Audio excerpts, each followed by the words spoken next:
My name is Michael Albert, and I am the host of the podcast that's titled RevolutionZ.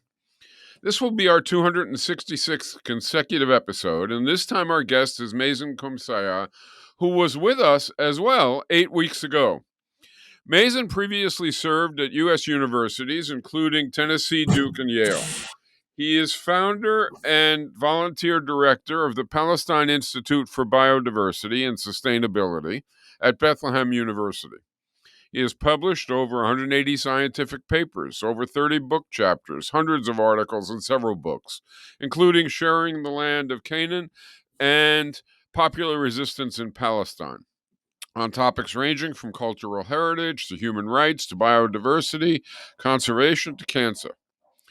Mazin gets around. He oversaw a number of projects ranging from formulating the National Biodiversity Strategy and Action Plan to empowerment projects with farmers, women, and children that benefited tens of thousands. He is laureate of the Paul K. Feyerabend Foundation Award and the Takrim Award, among others. And he has been providing a wide circle of people and organizations remarkable coverage of the events in Gaza.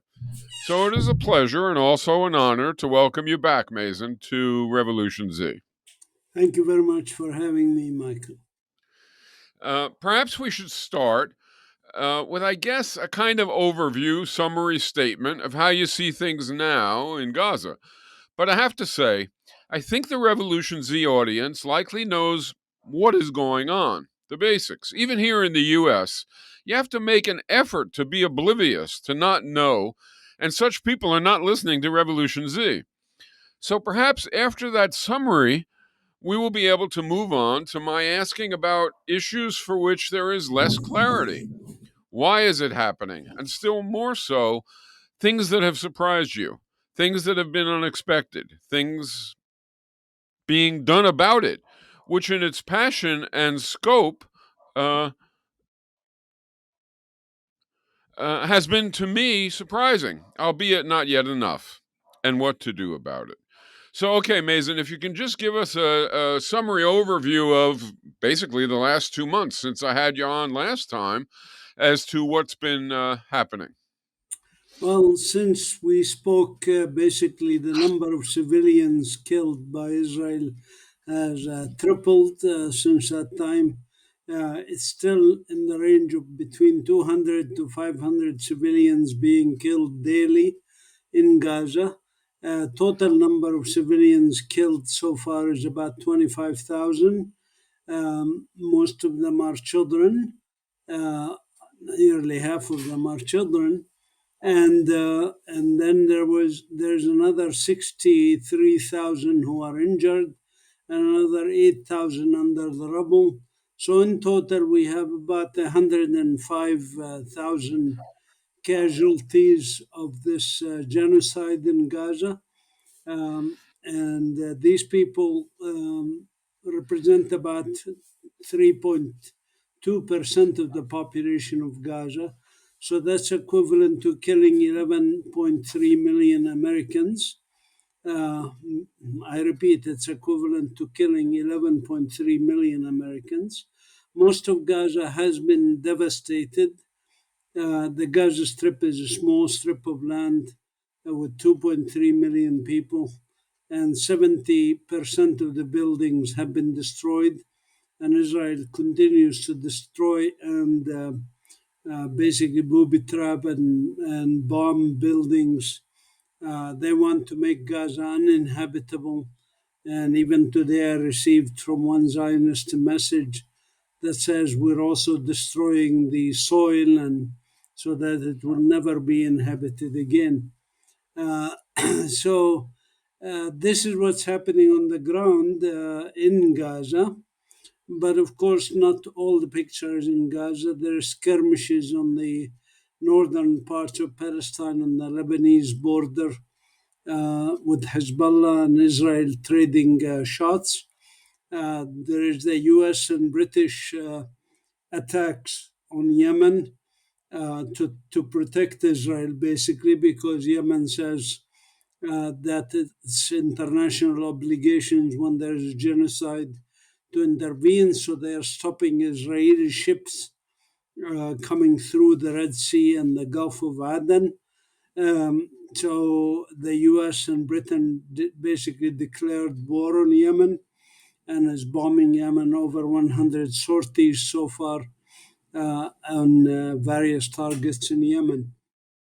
And then there's some skirmishes in Iraq and Syria where American bases, illegal bases in those countries, military bases, have come under fire from some resistance forces. This is in brief what's happening on the political and social fronts here, and we can talk more about this. In Gaza, I may add one thing I've been working on is the destruction of the educational system. All the universities have been targeted. Destruction now 650,000 students have been without going to school for 3.5 months. School students, university students, etc.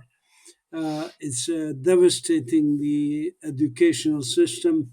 There's an attack on the healthcare system. Most of the 36 hospitals in Gaza have been rendered out of service.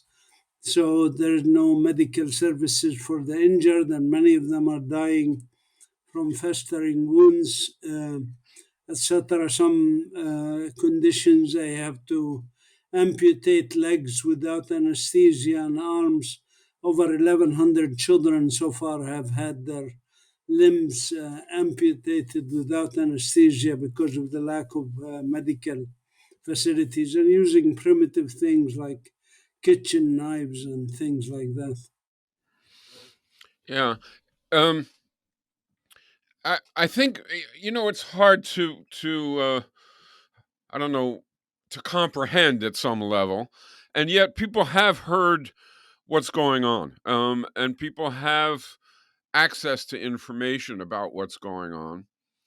But what's surprising? What is really what what are some things that even took you by surprise? Yeah, If nothing did, I'll tell you what took me by surprise. right. um, uh, I mean, what as is most surprising to me that here we are 110 days after the Israeli onslaught, and the Israeli army cannot, it's the fifth strongest army in the world, supported by the first strongest army in the world, that's the United States, with direct munitions and so forth. And they cannot so called win over the guerrilla forces in Gaza.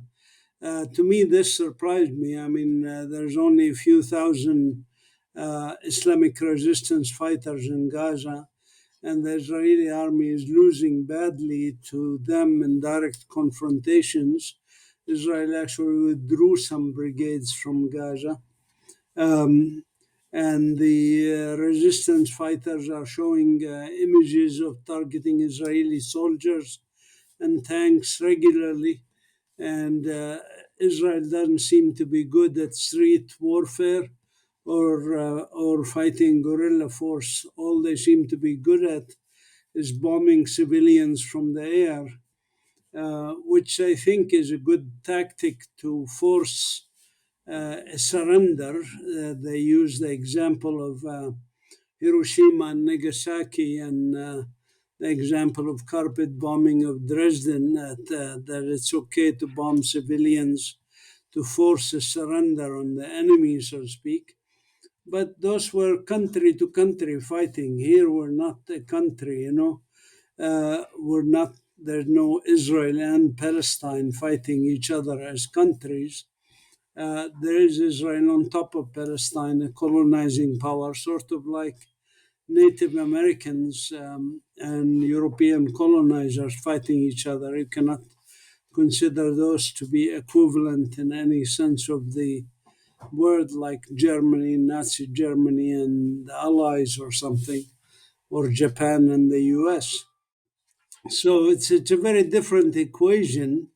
What surprised me again is the resilience of the Palestinian people in Gaza and while starvation is now spreading and people are dying of hunger and thirst and lack of medical care, as I mentioned earlier, because Israel is blockading like a medieval siege of cities that used to happen to starve them and force them to surrender. But they seem to be miscalculating, and just yesterday, I think it was, 24 Israeli soldiers were killed in Gaza as they were booby trapping, booby setting mines inside two buildings to blow them up because Israel wants to clear out Palestinian civilian buildings for 1 kilometer, almost a mile,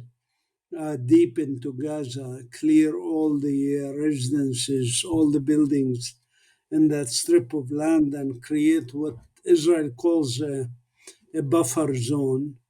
But of course, this is against international law that you destroy people's houses to create an illegal buffer zone deep into your an area that you militarily occupy.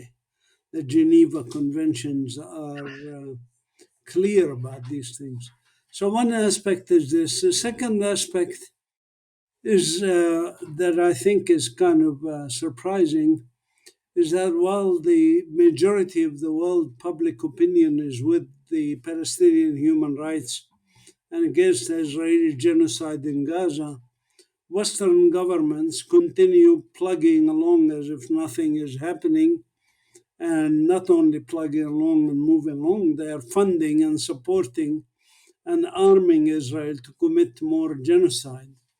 And that's why, since the last time we talked, there has been a case brought against Israel in the International Court of Justice by South Africa, now supported by over 50 countries, to try and bring Israel to bear responsibility.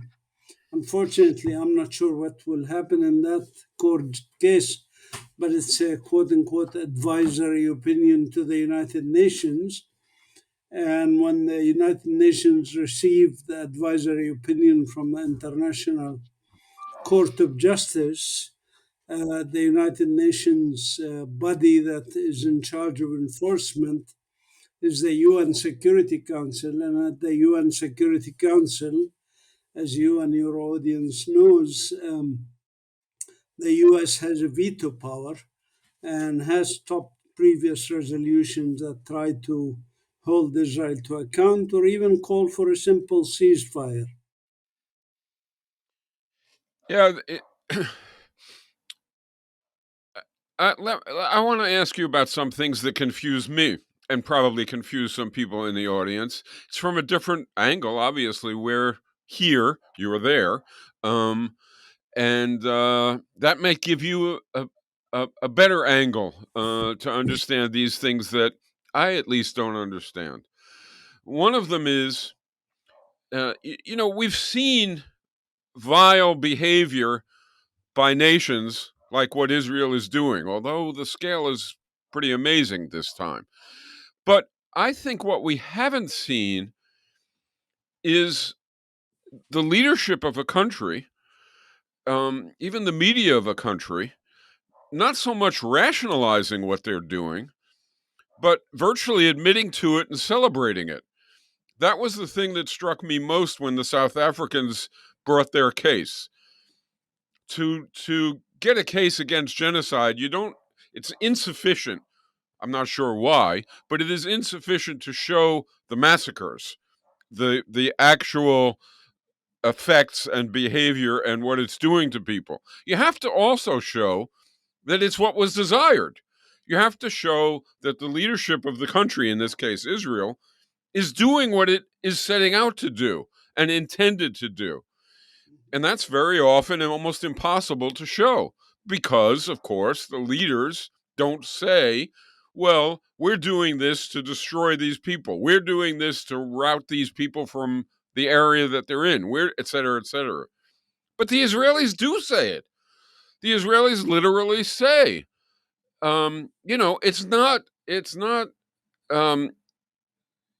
a narrow sector of the population of Right, Gaza that we're right, fighting with. It's the whole population of Gaza.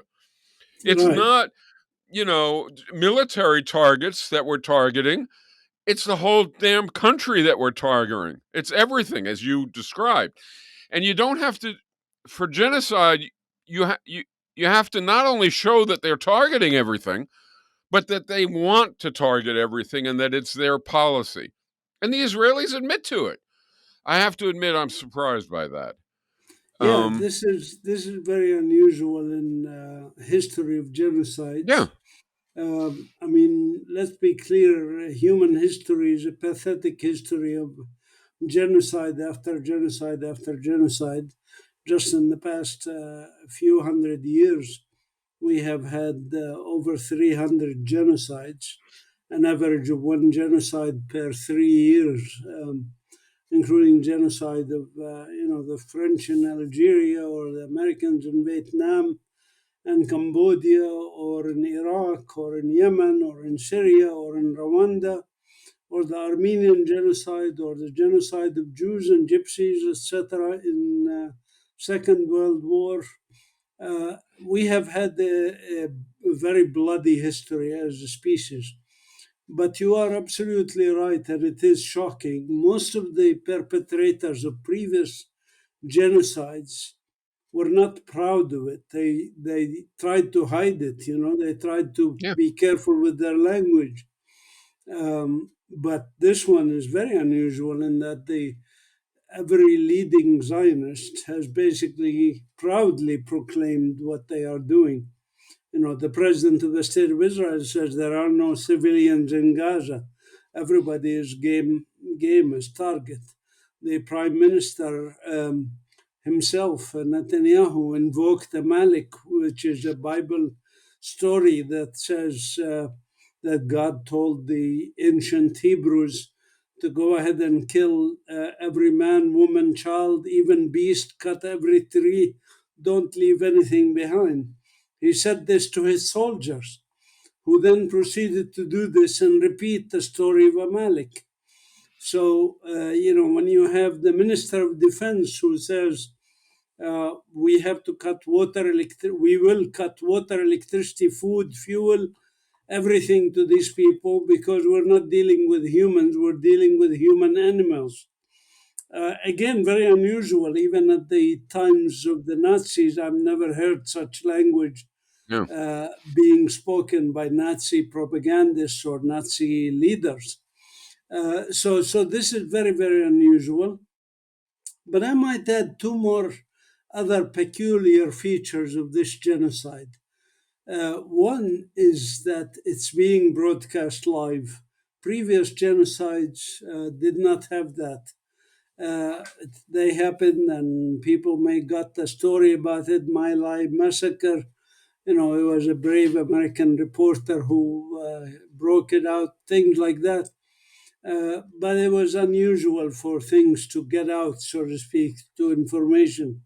But in this case, everybody has iPhones and cameras and phones, and they are recording and they are broadcasting on the internet live. There are cases where Gaza civilians were broadcasting their own murder, basically by Israelis. I mean, I could show you hundreds of videotapes like this.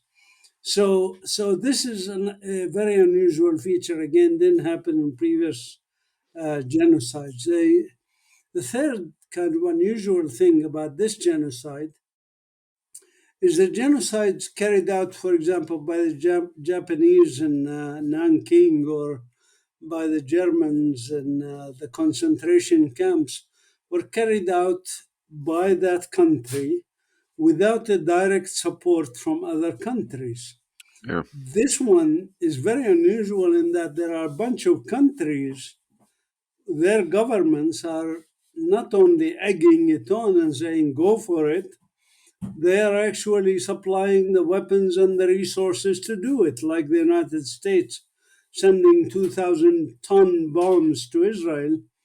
I mean, the only reason you would, 2,000-pound, bombs that flattens whole neighborhoods, whole block.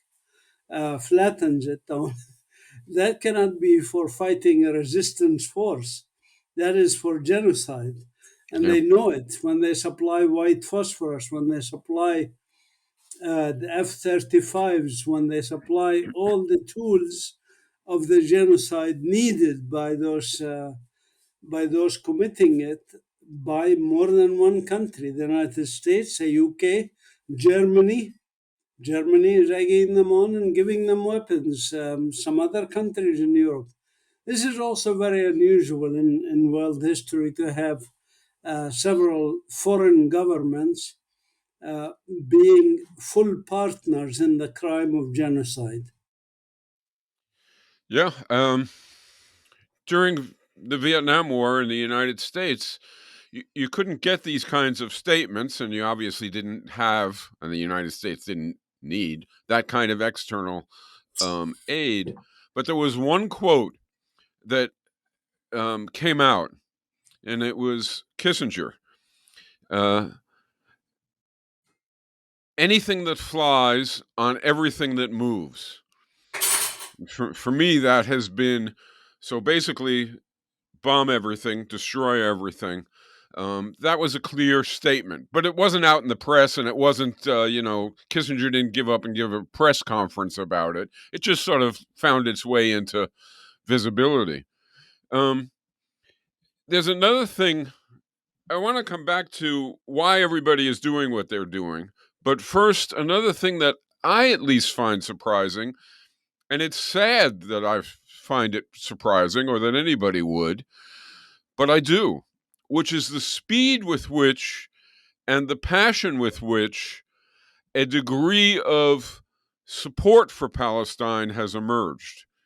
In the U.S., and I'm not up on every place else, but in the U.S., as much as it should be the whole population and isn't, so the sadness of it, young people have exhibited passionate support for, militant support for Palestine at a pace, with a speed that is much, much greater, faster than emerged for Vietnam and Indochina.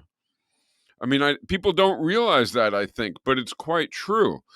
And you also see acts that we weren't able to pull off then being pulled off now.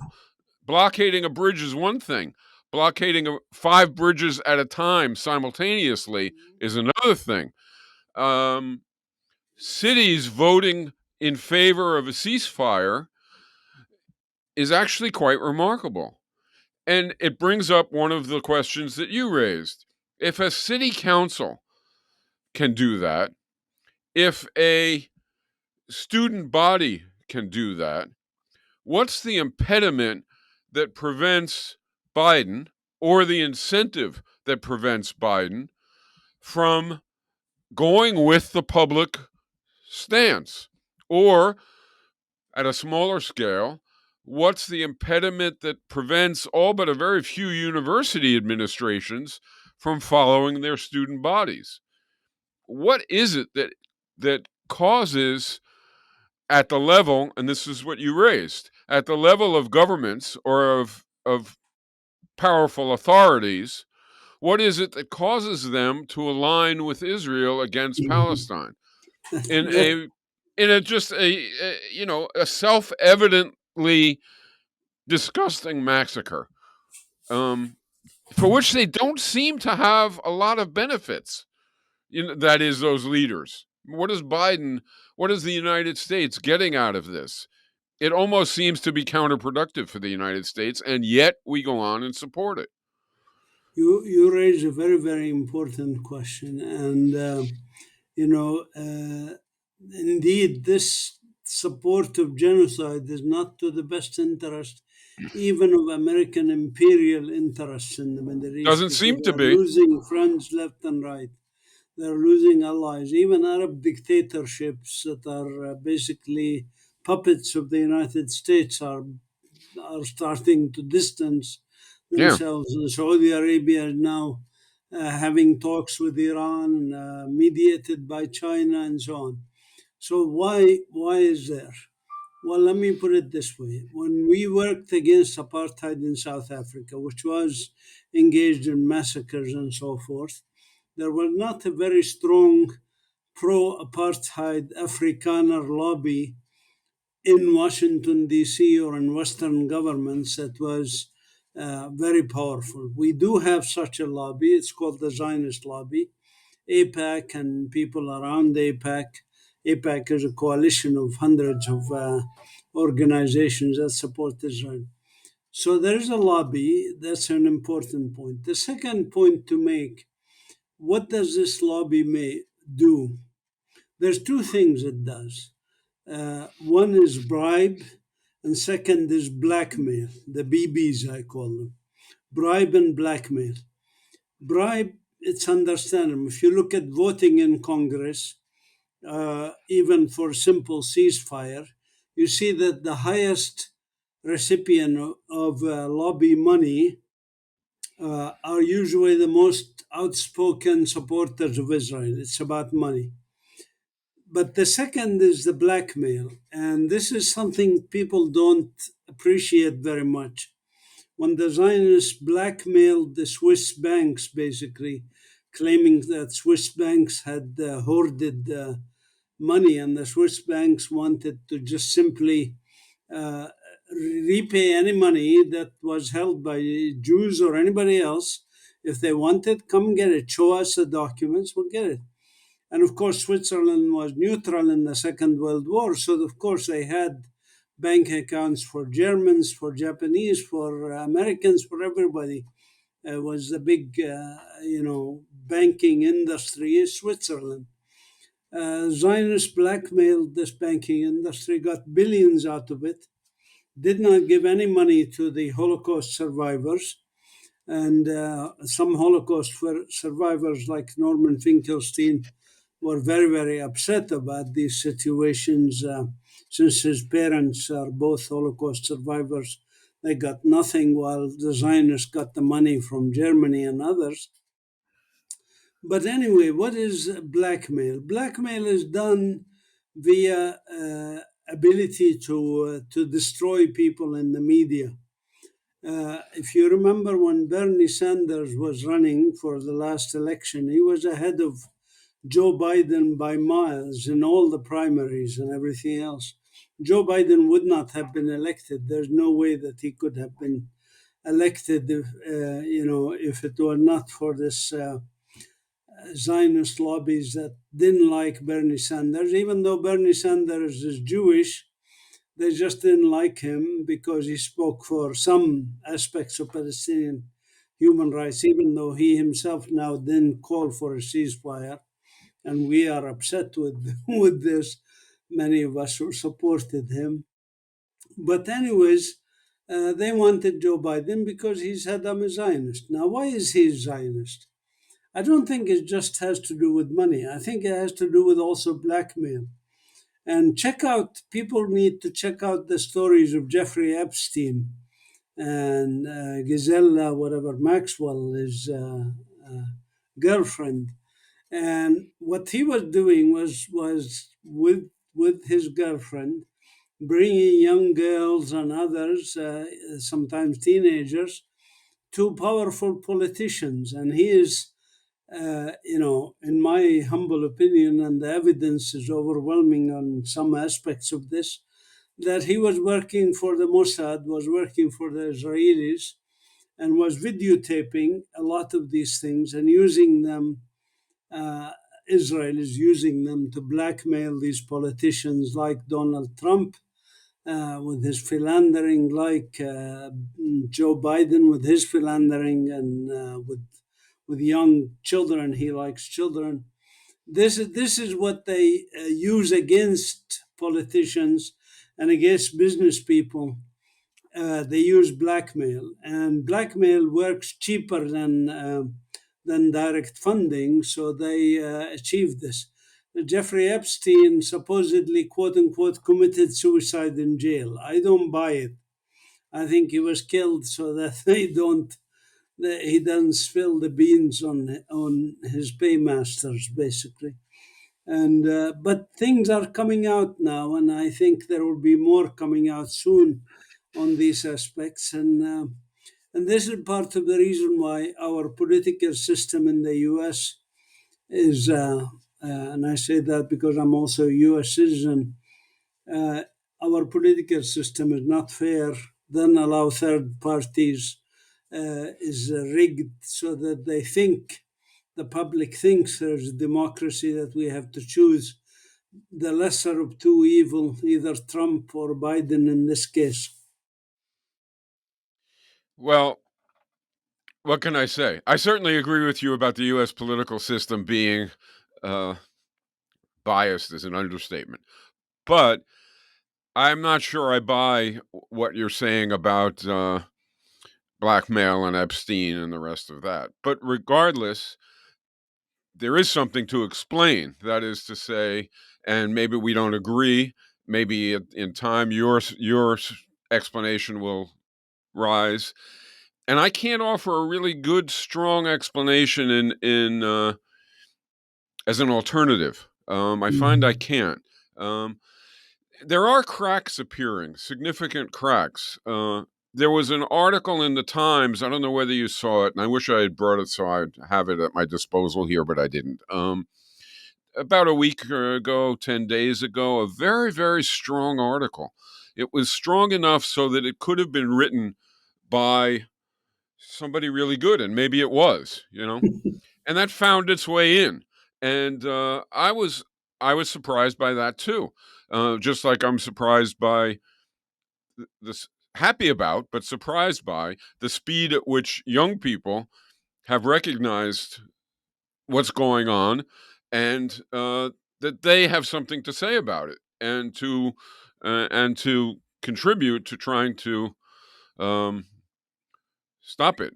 Uh, and of course, the South African case is overwhelming.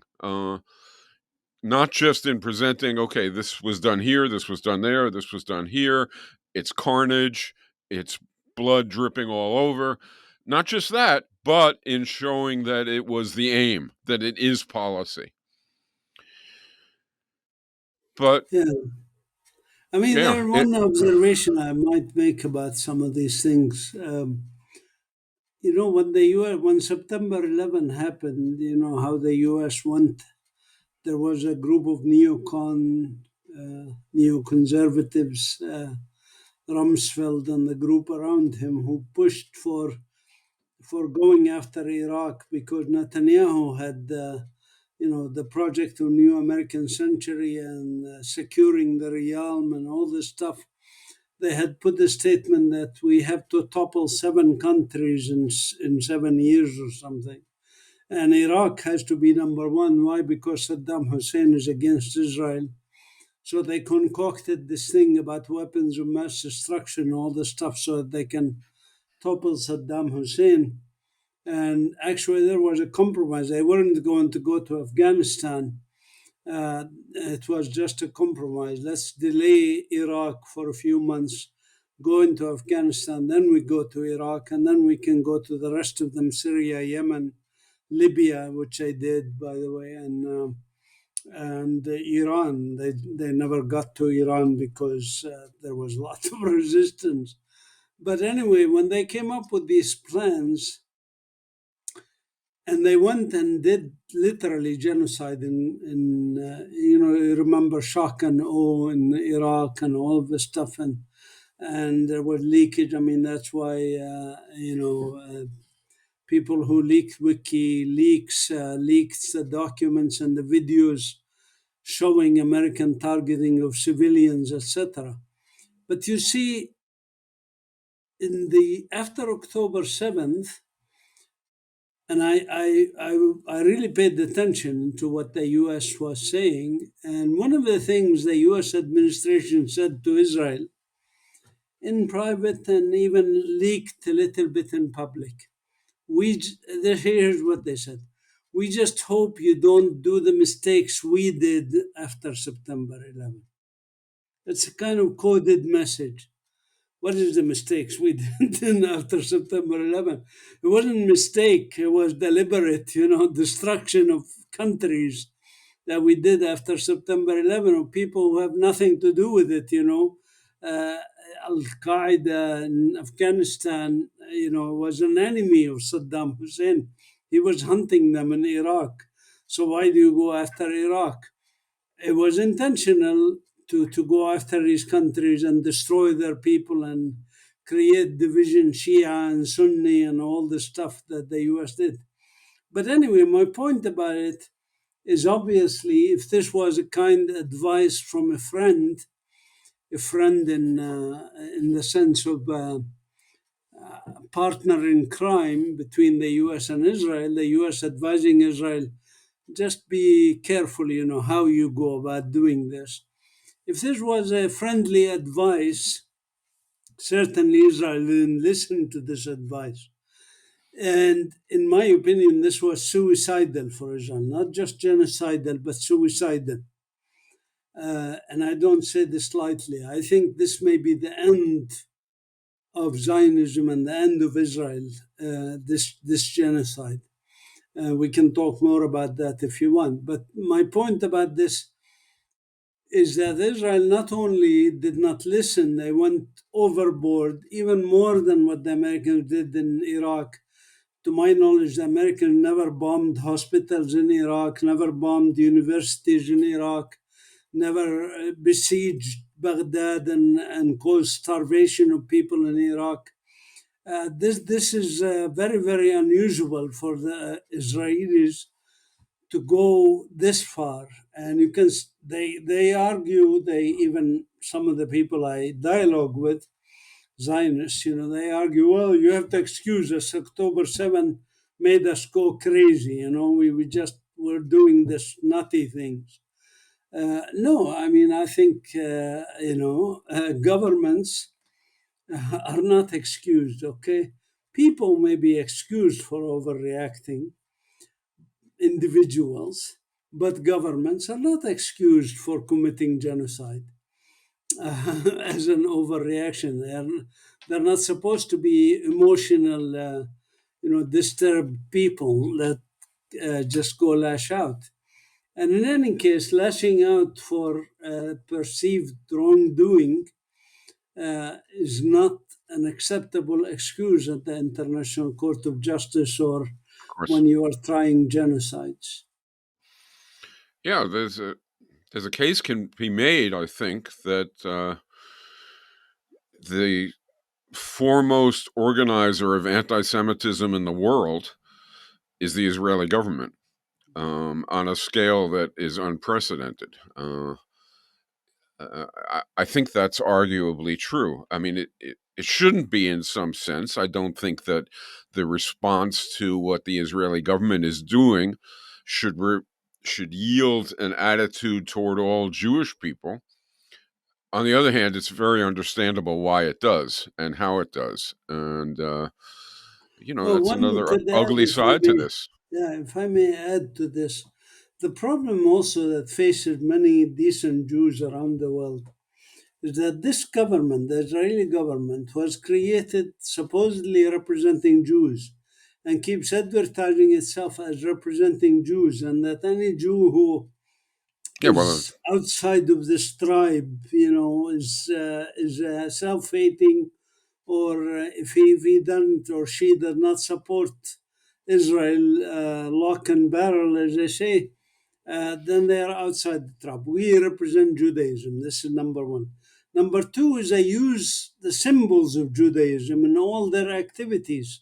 When they bomb refugee camps from F-35s, they are painted with the Star of David, or they have menorahs on them and things like that. That's number two. And number three is when they blanket anybody who opposes Israel as either self-hating Jew or anti-Semite, or they start dredging up the Holocaust, and this is a Holocaust for us, and all of this stuff. These 3 points is what increases anti-Semitism. yeah.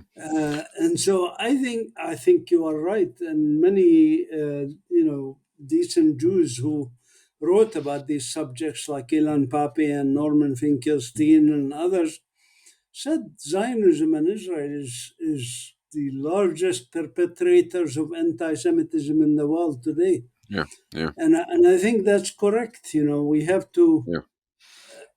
and that's why, when you mentioned for example, closing 5 bridges, who closed the 5 bridges? It was led by Jews, a Jewish Voice for Peace.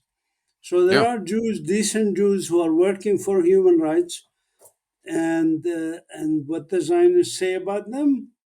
They are traitors. Traitors to Yeah. whom? You know, traitors to Judaism. That's what they say. The Yeah. Zionists say this Yeah. about the So Neturei Karta. They say that these are traitors to Judaism. These are the most Orthodox Jews out there. so in a sense, I'm Jewish, and they're saying to me, look, you're either pro Zionism and pro Jewish, or you're critical of Zionism in Israel, in which case you're an anti Semite. So Right. now I have a choice, right? I have a choice. I can either be against genocide, be against gargantuan crimes against humanity, or I can be pro Jewish. That's what they're saying. And when you say that to people and you give them that as the choice, a lot of people are going to say, well, all right, I guess if you define things that way, I have to choose being against Zionism, even at the expense of being considered or even sort of feeling myself, because you pile it on me over and over again to be critical of Judaism and Jews. It's a remarkable kind of an arrangement. I It's don't a know what to very call it. dangerous. It's a Yeah, very, very dangerous thing. yeah, yeah. It's but I still am surprised. I mean, I'm an old guy and I was around for the 60s and I was around for all that stuff. And I'm telling you that the speed with which support for Palestinians on campuses and among young people has arisen in the United States, and the passion with which people express it and feel Yeah. it is Right. quite remarkable. It really Yeah. is quite remarkable. Yeah. And So let's so talk that's a about good that sign. aspect also, because that's a positive side. The positive side Yeah, is that Jews, Christian, Muslims, Baha'i, Druze, atheists, people of various backgrounds, people of various ethnicities, people from various nationalities and countries are coming together and saying this is ridiculous and this should not be allowed in the first quarter of the 21st century, to have such genocide and such mass slaughter of people at the in front of the world. So they mobilize. yeah, And why young people in particular? Young people are more able to get information through the social media, whereas older generation, less tech savvy, like me, watch on the news, TV, etc. But the TV and the news is, as you see on CNN and Fox News and things like that, they don't show you. And unless you can understand Arabic and watch Al Jazeera or Al Mayadeen to see live footage, you're not going to get that live footage. So the young people have access to live footage because they have Instagram, Telegram, Facebook, TikToks, X, previously yeah, yeah. Twitter. They have this information available to them, so you cannot hide it from them. And I It's think that's part of why it. there's mobilization. That's part of it, but I don't think it's all of it. I mean, it's young instead of older because young is different than older. Young is less jaded, has compromised fewer times, if at all, um, can be shocked, et cetera, et cetera. I mean, there are Mhm. various factors, but still, the scale of it is quite remarkable, I think, Yes. and promising. The part of it that gets me, and this was true back for Vietnam too. The Vietnamese incredible resistance. Um, you could attribute to that, rightfully, having their sacrifice produced, in some sense, the 60s. Their sacrifice produced a remarkable outpouring, which then spread into all sorts of dimensions. Right. And now the Palestinians are doing that. The Palestine's sacrifice, its horror, is hopefully awakening, prodding, guilting, whatever you want to call it, a swath of humanity into being human. And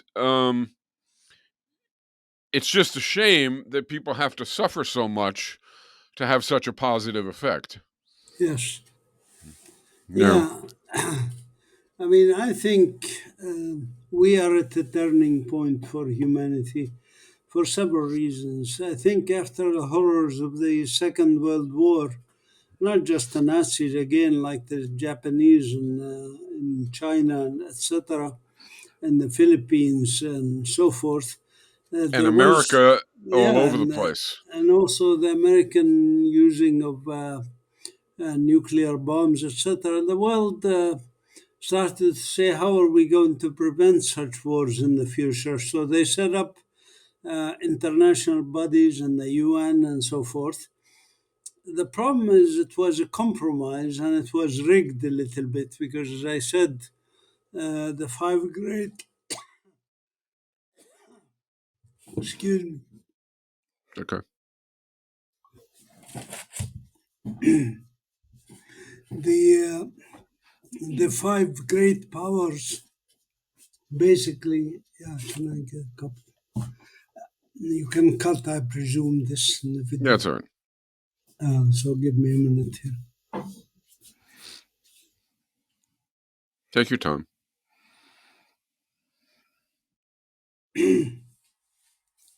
So the five great powers left for themselves, the winners of the Second World War, including the US, China, France, England, they set for themselves that they are kind of guardians and have a veto power on the other countries. So even if 190 countries want one thing and the US wants another thing, the US wins because it has this veto power. So there's no democracy, if you want, in this sense. And this is one of the problems that faced us in the current affair and why we got to this stage, in my humble opinion. And that's why also between 1945 and today, we are in 2024, we have had in those 70 some years or 80 years, we have had a lot of massacres, a lot of genocides, a lot of wars, and that this international body were not able to deal with them. Now, why do I say that this one might be a game changer and force a change in the international order?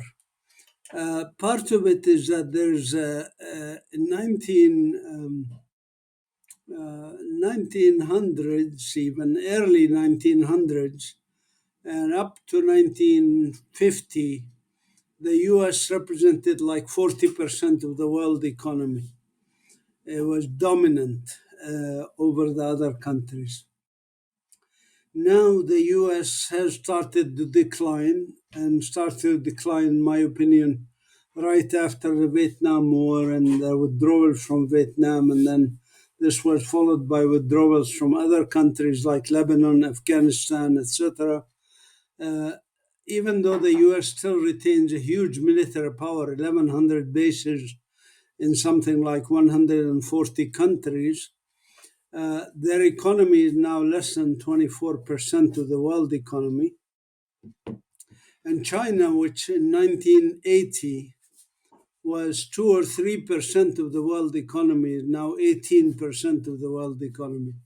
So there's a shift in power, and there's a unilateral world that's now dissolving into a multilateral world. Such transitions in world history are always associated with a lot of pain. And sometimes this pain can be very catastrophic, like what's happening in the Middle East and Western Asia today. I'm sure there will be a regional war, followed perhaps by another world war, because transitions in power are not always smooth. Still, there Well, is still a possibility of a smoother transition if there's enough in the US public that pressures this government to allow a smoother transition. But somehow I think that's not in the cards, and I think the US probably will continue down the path of supporting genocide and more destruction in our region and the world. we'll see. I mean, the South African case is I think a cutting edge moment, I guess you could call it.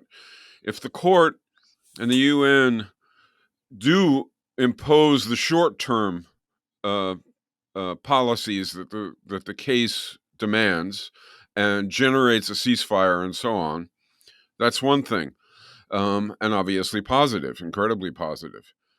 But if it doesn't, if it's not the whole case, because the whole case could take years, but the short run demands of the case, if those are ignored, um, or ridiculed as um, not warranted, that may be the end of international law.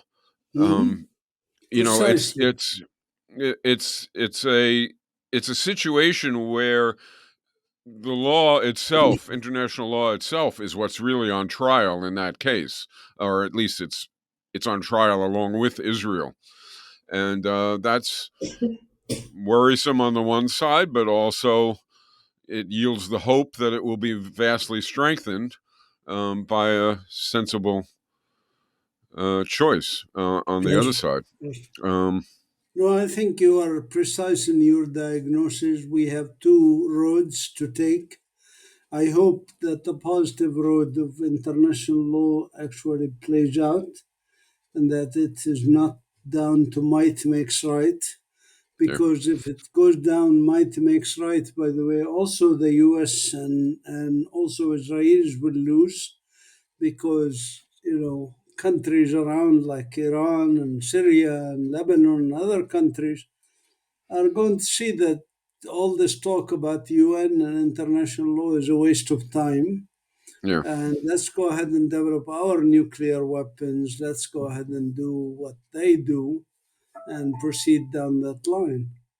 yeah. And I think that's the danger of this second road, that I hope will not happen. But as a scientist, I say I give it 50-50 chance. So uh, oh, we'll see. we'll There are two see. other questions I Yeah. want to ask, and I don't know. I'm asking you because I'm talking to you. I mean, I can't pick you out as a. I'm not sure there is a person who specifically should be asked these questions. But the first question is about the Israeli population. Um, the extent of it certainly isn't universal. I mean, there is resistance inside Israel. There is opposition. There is heartfelt concern. There is, but the extent of the support for what's going on, um, that also in some ways surprises me, because it's just so. When you hear that, I don't know, 150, however many doctors responded to the attacks on the first, the big hospital where it was supposed to be a Hamas center underneath it, and literally wrote an open letter saying, you know, bomb it, bomb the hospital, bomb it with everybody in it, bomb it and kill them all. And that was 150 doctors, something like that. Mhm. And when you see videos of children dancing to lyrics that say "kill them all," um, it's very disturbing to say the least. And look, I know that there's propaganda. I know that there's images over and over again. But I also know that right now in Israel, there are images that are pretty honest, that are saying this is what we're doing, celebrate. And it seems like there should be more dissent. It's very, very hard to do dissent within a colonial mindset. I mean, I'm sure in the European colonizers who wanted North America and destroyed so many nations, including with genocides, etc., I'm sure there were dissenters among them, a small minority who said, let's be nice to those people. But the logic of colonization is so overwhelming. How are you going to have a United States of America if you did not commit the genocide? And so they had to educate the children about the savages of the natives, how they are barbarians, how they scalp men, women, and children. They had to give all that propaganda to their people. And I'm just describing things again as a scientist, amateur anthropologist, not as wishful thinking or what I desire. Uh, but again, it doesn't mean that there aren't any people like that and that they are not important. They are important, actually. When I was arrested, detained by the Israeli army many times, half the times I was arrested or detained, there were Israeli Jews who were with me who were standing up for bulldozers and Israeli military trying to protect a tree or a house from being demolished. So this is important. It's important also, in essence, to challenge the mythology that we talked about earlier, that Israel represents all Jews, that Israel is a democracy, that Israel is, that anybody who's against Israel is anti-Jewish. This is why it's important. I think, even symbolically, it's important. But on every level, it's important because there are people with a conscience, and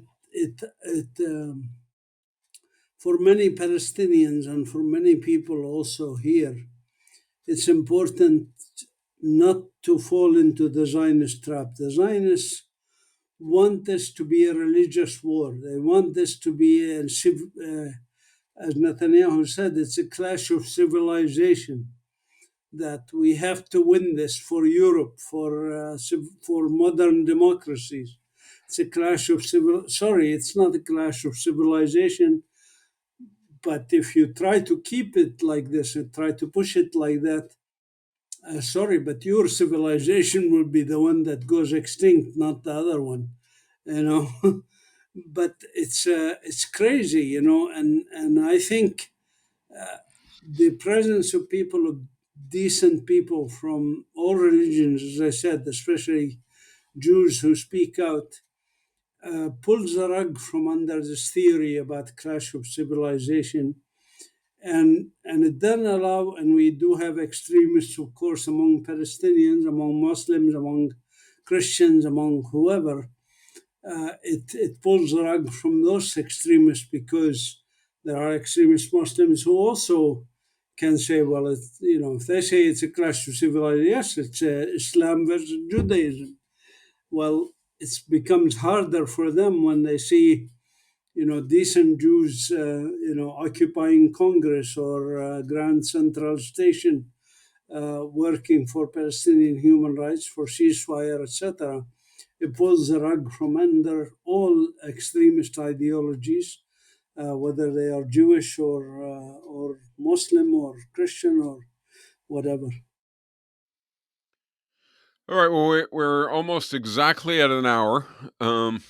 If you if you have something else that you want to say to the audience, we could certainly do that. Is there anything that we've missed and that you want to bring Very, up or address? yeah, very briefly, as George Bush once said after September 11, go shopping. He's evil and what he has done to Iraq. We need to do the opposite. We need to not shop. We need to boycott divestment sanctions, just like we did with South Africa. The people need to act because governments are not acting. So I encourage everybody in the audience to look up bbsmovement.net, the website of the boycott campaign.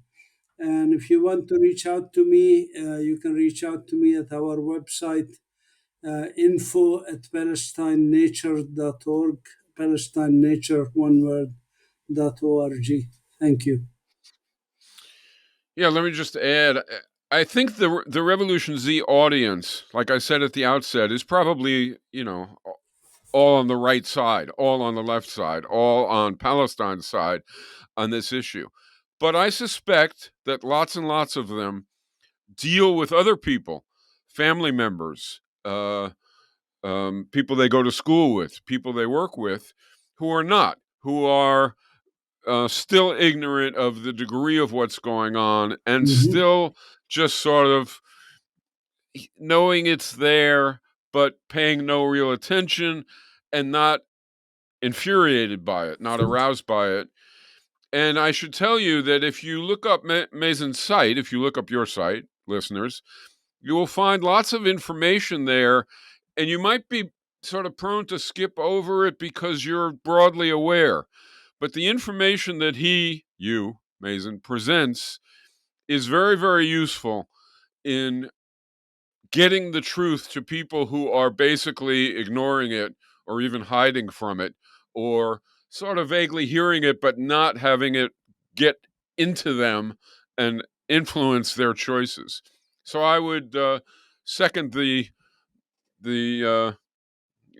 advice to take a look at that site and take a look at some of the details and then convey them to people who don't yet understand what's going on. Email me at info@palestinenature.org and we'll put you on the mailing list to get a weekly message with action items to do.